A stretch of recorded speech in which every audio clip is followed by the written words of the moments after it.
90 की दहाई के ड्रामे ऐनक वाला जिन के मारूफ किरदार चार्ली मामू से मिलने उनके आबाई गांव पहुंचे।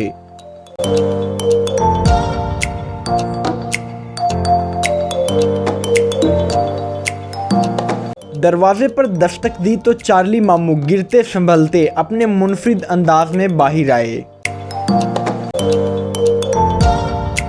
दरवाजे पर गर्मजोशी से इस्तकबाल किया, जहां उन्हें केले पेश किए गए। अस्सलाम वालेकुम। चार्ली मामू, कैसे हैं आप? आप बताएं, क्या हाल है? अल्हम्दुलिल्लाह। लोग आपको देखने के लिए तरस गए, आप गायब कहाँ पर हैं? बस हम छुप के केले खाता रहते हैं। केले हम आपके लिए लाए हैं, लेकिन आप ये बताएं आजकल कैसा चल रहा है सब? बेहतरीन। आपके लिए लाए तो ये केले आपके लिए हम लाए हैं। Thank you. अब आप अंदर आ सकते हैं। Thank you. आइए।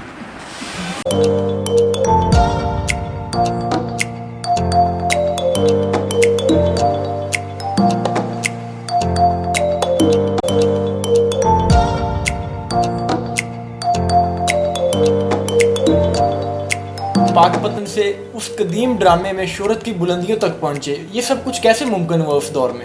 बस आपको पता है, एक तो बाई चांस होता है ना। जी। एक एफर्ट करते हैं। मुझे वो बाई चांस वाला मेरी गुड लक का एक टाइम था कि मुझे चांस मिल गया, और आगे करैक्टर ऐसा फिट हुआ कि उसने कमाल कर दी अपनी जगह पे। यानी आप लक की बुनियाद पर यहाँ से वहाँ पर पहुँचे। बिल्कुल। तो स्टार्ट में जब आपने वहाँ पर ज्वाइनिंग किया तो स्टार्ट में क्या किन मुश्किलात का सामना रहा? क्या सरवाइव करना शोबिज़ इंडस्ट्री में कैसे करते थे वहाँ पर? नहीं, जज़ाकल्लाह। हमारा जो फर्स्ट शूट था तो उसमें मुझे इंतज़ार करना पड़ा। मेरे डायरेक्टर ने मुझे इस साइड पे बिठाया हुआ था, तो मेरा ख्याल है लास्ट 1 घंटा रह गया था पूरी टोटल रिकॉर्डिंग ख़त्म होने में। तो वो आते थे, मुझे देखते थे, चले जाते थे। तो मैंने ये सोचा कि शायद मेरी बारी नहीं आएगी। तो जब आप पूरा सुबह 1 बजे से बैठे हों और रात का 10 बजने वाले हों, तो आप यही सोचेंगे यार शायद मुझे रख नहीं रहे। तो लेकिन उन्होंने लास्ट आवर में मुझे कंसीव किया, जंप किया, मेकअप मेरा पूरा गेटअप करवा के जब, तो बस मुझे वही इंतज़ार था। उसके बाद माशाल्लाह सुपर हिट हो गया। तो मियां असद भंडारा से चार्ली मामू तक का सफ़र ये कैसा रहा, और इसमें केले का इंट्रो कैसे लगा? आप देखें, ये जो चार्ली वाला करैक्टर है, ये आर्टिस्ट बनना जो है ना, जी, ये इंसान की अपनी कुछ स्किल्स होती हैं। ये ज़रूरी नहीं है कि आप भी हैं, मे बी आप में भी ये स्किल्स हों। तो शायद गॉड गिफ्टेड मेरे में ये स्किल्स थी, कॉन्फिडेंस था, तो मुझे वो करैक्टर मिला। तो मैंने अमीद साहब के कहने पे पता नहीं हज़ारों लाखों केले भी खाए। तो ये हमारे राइटर ने हमें फिर, ज़ाहिर उन्होंने लिखना होता है कंटिन्यूटीज़ में। यानी इस ड्रामे के दौरान आपने केले खाने का भी अपना शौक पूरा किया? रिकॉर्ड पूरा किया। वैसे मैं सच बताऊं जी कि मैं सिर्फ 1 या 2 बनाना सिखाता, बाकी जो केले हैं वो मेरे साथ तोड़ के ले जाते थे, पूरा बाग का बाग। 1-2 दफ़ा ऐसा हुआ कि अभी शूट बाकी था, तो एक दफ़ा ऊपर से आवाज़ आई, जी ओके। तो ज़कूटा और जितने artist, cameraman, cable man, light man, वो सारे ही आके उन्होंने मेरे वो केले तोड़े और चले गए। तो ऊपर से अभी फाइनल उन्होंने चेक किया तो उन्हें कोई मिस्टेक लगी, तो हफीज़ भाई की आवाज़ आई और एक टेक और होगी। तो वो पूरे सेट पे सन्नाटा छा गया। हमें पता था कि अब डांट पड़ेगी, केले तो सारे खा गए ये लोग। तो फिर हमें कोई आधा पौना घंटा वो पीटीवी से बंदा जाके लक्ष्मी चौक से लेके केले आया। वो दोबारा उन्होंने चला के देखा कितने टूटे हुए थे, कितने लटक रहे थे। वो कंटिन्यूटी में दोबारा हमें घंटा जाया। वो ज़िंदगी का कोई एक ऐसा वाक़या जिसने ज़िंदगी का नया मोड़ शुरू किया हो या ज़िंदगी को बदल कर रख दिया हो? ज़िंदगी इतनी कोई बदली नहीं है माशाल्लाह। जैसे वो खरामा चलते जा रहे हैं, तो उसी तरह से लाइफस्टाइल। कभी ऐसा कोई चेंज नहीं किया मैंने कि अपने आप को एकदम किसी और रूप में ले जाएं। बल्कि मैं तो इंग्लैंड हूँ, अमेरिका हूँ, तो मैं जो हमारे पाकपतन की हमारी बोली है मैं वही बोलता हूँ। तो वो ऐसे कोई तब्दीली वाला कोई ऐसा एज इट इज़ वाक़या नहीं हुआ। मैं समझ रहा हूँ कि अब जो आगे लाइफ है वो हमारी इंशाल्लाह स्मूथ ऐसे ही गुजर जाए, तो और इंसान ने क्या लेना है, अल्लाह की हर दी हुई नेमत है। तो जब आजकल आप दीगर शहरों में ट्रैवल करते होंगे, अपने आबाई गांव में जाते होंगे, तो लोग आपको देखते होंगे, आपके साथ सेल्फियां भी बनाते होंगे, लोगों का बहुत प्यार मिलता होगा, कैसा लगता है ये सब कोई बिल्कुल देख? ऐसा ही है। अब आगे मेरा ख्याल है, आप कहते हैं ना वो मरा हुआ हाथी 1.25 लाख का, जी जी। तो अब आके मैं भी फील करता हूँ कि पब्लिकली बहुत ज़्यादा जो है पब्लिक में ये एहसास है कि वो जहाँ उन्हें पता चल जाए सही, तो ये सेल्फी तो नॉर्मल चीज़ है, वो काफ़ी हद तक जाते हैं लोग।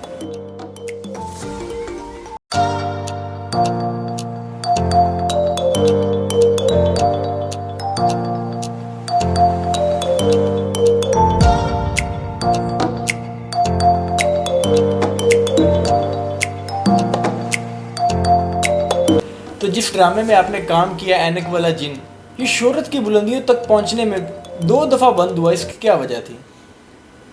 वो तो बस इत्तेफाक ऐसा ही है, पॉलिटिकली बंद हो जाता है। दूसरी दफ़ा फिर बेसिकली ऐनक वाला जिन जो था नस्तूर नहीं था, उसका बेटा था, तो वो फिर ज़ाहिर है करैक्टर फिर इतना लंबा ड्रैग हो गया था कि मेन करैक्टर्स कम थे, इस वजह से फिर वो बंद ही हो गया ऑलमोस्ट। आपने बताया कि पॉलिटिकल इंटरफेयर के बायस ये ड्रामा बंद किया गया, बिल्कुल। क्या पॉलिटिकल इंटरफेरेंस उसमें थी, आपको बस क्यों वो रोका मैं गया? नाम मेंशन नहीं करूँगा, हमारे एक अच्छे मिनिस्ट्री लेवल पे थे, उनका बेटा लिखता था, तो उनकी गवर्नमेंट थी, तो उसने सोचा कि वही टाइम ऐनक वाला जिन बंद करवाएं, वो टाइम मुझे लेके दें, तो उसमें मेरा प्ले चलेगा।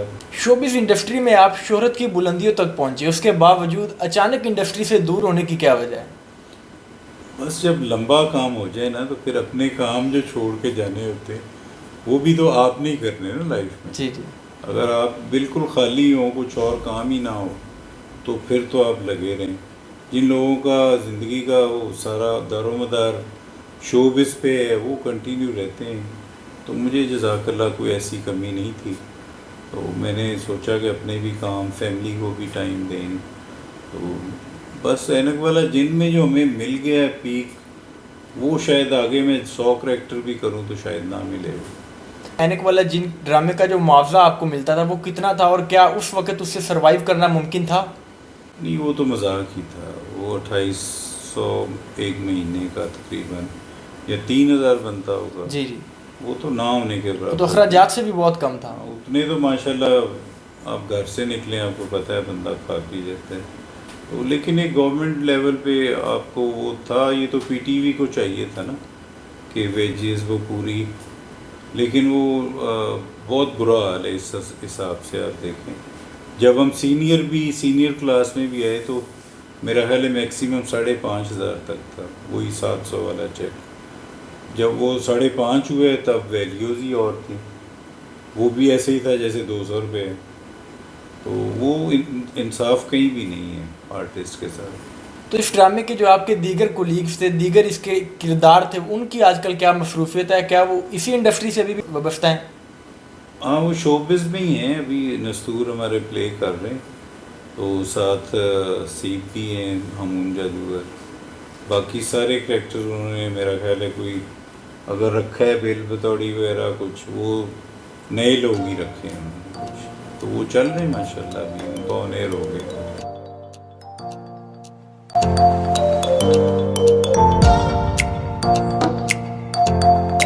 चार्ली मामू का किरदार निभाने वाले असद भंडारा से भी मुलाकात हुई।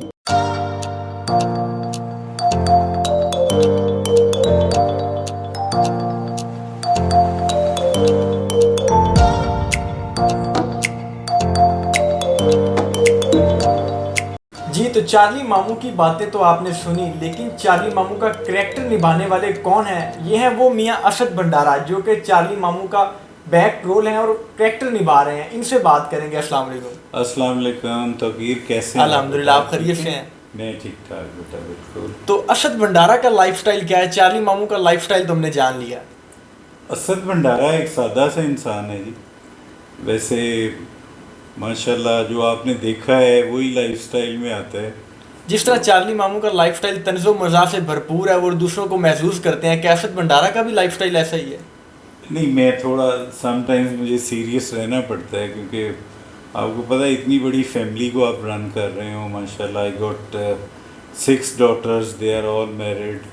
तो वो फिर आपने कई जगह पे सोचना होता है। तो लेकिन मोस्टली मुझे कोई हार्म नहीं है, कोई ऐसा प्रॉब्लम नहीं है कि मैंने सीरियस रह के लड़ना ही है। तो मैं पसंद करता हूँ फ़न को। आपको पता है मेरा जो करेक्टर था हंसाने वाला ही था। और एक दफ़ा मैं इंग्लैंड गया, मेरे प्रोड्यूसर ने मुझे इंग्लैंड कॉल की कि यार बड़ी कॉमिक जो है वो वीकनेस है प्ले में, तो असद तुम आ जाओ। तो फिर हफीज़ भाई के कहने पे मैं आया, तो फिर माशाल्लाह वो कंटिन्यू किया दोबारा। तो जो आपने ये पाकपतन के गांव में ये अंटीक घर बनाया हुआ है, इसकी क्या वजह है? क्योंकि आमतौर पर लोग अगर ऐसा घर बनाएं तो वो कहते हैं यार साहिवाल चलें या लाहौर किसी बड़े शहर में इन्वेस्टमेंट करें, लेकिन आपने एक गांव में इतनी इन्वेस्टमेंट की। आपको पता है लाहौर, हम इतना पोल्यूटेड घर वहाँ पे हम उस एरिया में रहते हैं कि आप वहाँ घरों से निकलना मुश्किल है। आजकल जो प्रॉब्लम्स चल रही हैं, रिक्शे, बाइक, धुआं ही धुआं।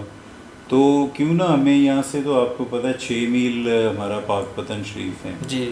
तो साहिवाल भी आपके लिए गाड़ी पे ड्राइव कोई मसला नहीं है। आप 30 मिनट्स में ऑलमोस्ट वहाँ पहुँच जाते हैं। तो क्यों ना आप एक ऐसे इन्वायरमेंट में ही आप ऐसा अपना लिविंग करें जहाँ आपको वो जो शहर वाले पोल्यूटेड जो हैं प्रॉब्लम्स वो आपको देखने ही ना पड़े। तो यहाँ फ्रेश ब्रीथ मिलती है माशाल्लाह। फजर में उठें आप, तो बाहर वॉक करें, ट्रैक मैंने बनवाया हुआ है, वहाँ आप अपना वॉक करें, अच्छी सांस आपको मिलती है माशाल्लाह, खुराक अच्छी मिलती है, देसी घी खाएं। तो यहाँ रहना ज़्यादा बेहतर है कंपैरेटिवली इन टाउन्स। असद भंडारा एक खुश इखलाक पर्सनैलिटी के मालिक हैं, तो क्या ज़िंदगी के कई सख्त फैसले लेने में दुश्वारी का सामना रहा? मैं बिल्कुल डबल माइंडेड रहता हूँ। मैं फ़ैसला ऐसा नहीं कर पाता जिसमें किसी का भी नुकसान हो रहा हो। तो मैं ये बर्दाश्त अपने ऊपर डाल लेता हूँ। मैं कहता हूँ मेरा लॉस हो जाए तो अगले बंदे का नाम, अगले बंदे का लॉस मैंने ज़िंदगी में नहीं होने दिया। बहरहाल मेरी एफ़र्ट यही है कि भी मैं अपने गले डाल लूँ चीज़, दूसरे को मैं नुकसान में ना जाऊँ।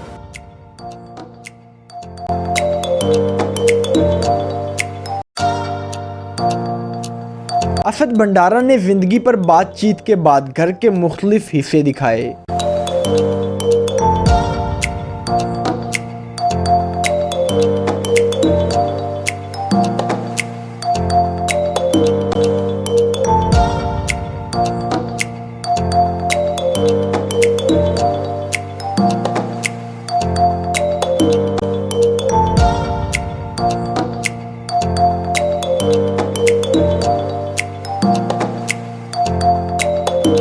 शाम को अपने डेरे में अहले इलाका से मिलते और उनकी खैरियत भी दरियाफ्त करते हैं।